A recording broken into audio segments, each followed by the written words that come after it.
पानी हमारे ग्रह पृथ्वी पर पाया जाने वाला एक ऐसा तत्व है जिसके बिना किसी के भी जीवन की कल्पना नहीं की जा सकती। हमारी पृथ्वी का 70% भाग पानी से घिरा हुआ है, जिसमें से कुछ पानी पीने लायक है और कुछ नहीं। ऐसा इसीलिए क्योंकि महासागरों और समुद्रों में जो पानी है वह नमकीन है और पीने योग्य ही नहीं है, और जो पानी पीने योग्य है वह केवल 3% ही है, जिसमें से 2.4% हिस्सा ग्लेशियरों में बर्फ के रूप में जमा हुआ है, जबकि बचा हुआ जमीन के नीचे नदियों, झीलों और तालाबों में है। पृथ्वी की जगह पर जो 70% भाग पानी से भरा हुआ है, उसका 97% भाग समुद्रों में है। परंतु आजकल के आधुनिक युग के हिसाब से देखा जाए तो पानी की मात्रा पृथ्वी पर दिन प्रतिदिन घटती जा रही है, जो कि चिंता का विषय है। इसीलिए हमें पानी को बचाने का प्रयास करना चाहिए, क्योंकि जल है तो कल है। लेकिन क्या आप जानते हैं कि हमें और जीव जंतुओं और पेड़ पौधों को जिंदगी देने वाला पानी आया कहां से? मित्रों, यह पानी हमारी धरती पर पहले से मौजूद नहीं था, बल्कि यह कहीं और से आया है। हमारी धरती पर पानी हमारे इस ब्रह्मांड से आया है, और आपको जानकर यह अत्यंत हैरानी होगी कि हमारी पृथ्वी पर जो पानी मौजूद है वह हमारी पृथ्वी से भी पुराना है। जी हाँ, ये बिल्कुल सच है। पर यकीन मानिए दोस्तों, हमारी पृथ्वी पर शुरू से पानी नहीं था, बल्कि हमारी पृथ्वी एक सूखा ग्रह था। क्योंकि जब पृथ्वी का निर्माण हुआ था तब वह भी एक धधकता हुआ आग का गोला थी। धीरे धीरे यह ठंडी होती गई और इसने बेजान ग्रह का रूप धारण कर लिया। हमारी पृथ्वी को बेजान ग्रह बनने में भी लाखों करोड़ों सालों का समय लग गया। तो सोचिए पृथ्वी पर पानी के महासागर और समुद्र बनने में कितना समय लगा होगा। इस वीडियो में हम आपको ऐसी जानकारी देने वाले हैं जो आपके लिए बहुत ही ज्ञानवर्धक होने वाली है। तो स्वागत है आपका हमारे चैनल द रहस्य टीवी वर्ल्ड में। दरअसल आपको जानकर ये हैरानी होगी कि धरती पर पानी अंतरिक्ष से गिरने वाले एस्टेरॉइड्स और उल्कापिंडों के साथ आया है। मतलब यह है, जब करोड़ों साल पहले पानी से भरे उल्कापिंड और एस्टेरॉइड्स की टक्कर हमारी धरती से हुई होगी और इसी वजह से पानी पृथ्वी तक पहुंच गया होगा। लेकिन इसकी मात्रा बढ़ाने में सूर्य ने बड़ी भूमिका निभाई है। इसी तरह उल्कापिंडों से पानी धरती पर पहुंच गया, लेकिन उल्कापिंडों से धरती पर पहुंचे पानी में ड्यूटेरियम ज्यादा था। यह हाइड्रोजन का भारी रूप होता है। इसका मतलब ये कि सौरमंडल में आज भी इस तत्व से भरे हुए उल्कापिंडों पर पानी की मौजूदगी जरूर होगी, लेकिन रूप थोड़ा अलग होगा।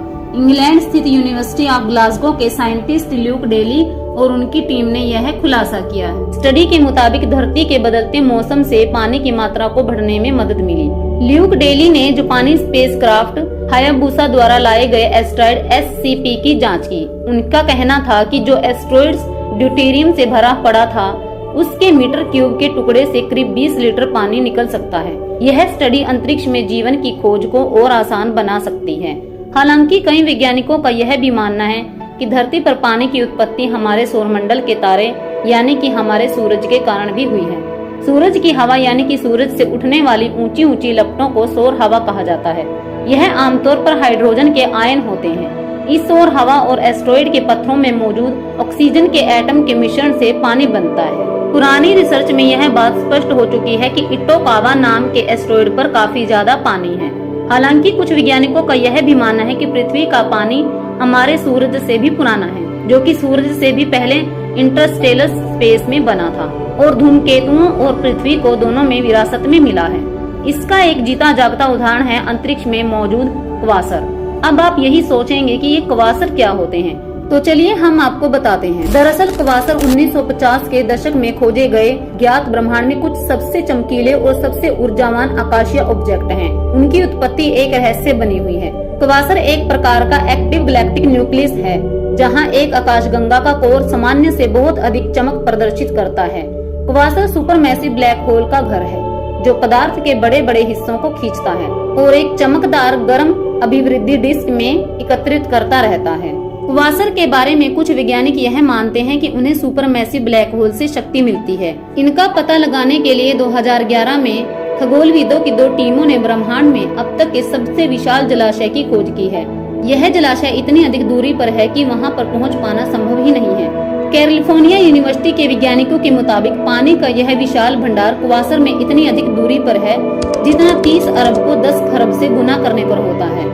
यहाँ पर मौजूद पानी पृथ्वी के पानी से 140 ट्रिलियन गुना ज्यादा बड़ा है। जैसा कि मैंने पहले बताया है कि क्वासर सुपरमैसिव ब्लैक होल से ऊर्जा प्राप्त करते हैं। जब ये ब्लैक होल अपने आसपास के सारे पदार्थों जैसे कि धूल, गैस, तारे वगैरह को अपने अंदर समेट लेते हैं, तब वे बहुत ही ज्यादा मात्रा में ऊर्जा पैदा करते हैं। यह ऊर्जा इतनी ज्यादा होती है कि इनकी चमक के आगे पूरी गैलेक्सी की चमक भी फीकी पड़ जाती है।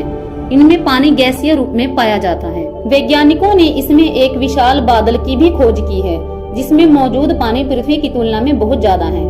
इस कवासर की दूरी पृथ्वी से 12 अरब से भी अधिक प्रकाश वर्ष दूर है। क्योंकि कवासर पृथ्वी से बहुत अधिक दूर है, इसीलिए इसका प्रकाश पृथ्वी तक पहुंचने में 12 अरब साल का समय लेता है, जबकि पृथ्वी मात्र 4.54 अरब वर्ष पुरानी है।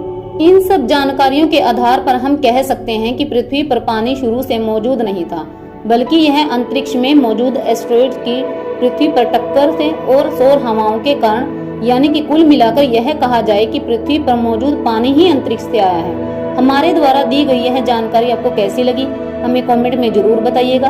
और ऐसी ही जानकारी पाने के लिए हमारी वीडियो को लाइक और चैनल को सब्सक्राइब जरूर कर लीजिएगा। धन्यवाद।